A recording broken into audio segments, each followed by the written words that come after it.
Dr. Bill Henson, former pastor at First Methodist Church in Houston for many years.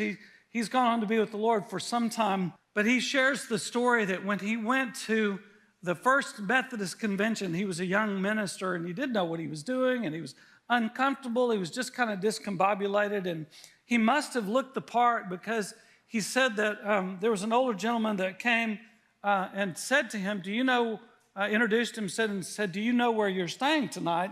And Bill Henson said, well, not yet. And that older gentleman, he was with some friends, and he said, well, you do now. You're staying with us. And so Bill said, okay, and he hung out with him for the rest of that convention that day. And when the convention was over, he had dinner with them. And when the convention was over, he went to the hotel room with them, and there were already 4 people in the room. So Bill's number 5. And he said his new friend said, I'm going to sleep on the floor. You take my place where I was going to sleep. And Bill Henson said, I slept that night in the bed while my new friend slept on the floor. And in his book, he wrote, that was 30 years ago. And he said, I recently officiated his funeral.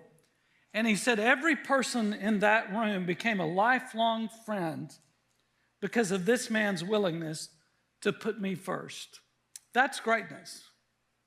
And didn't offer a thing to him, but I'll never forget it.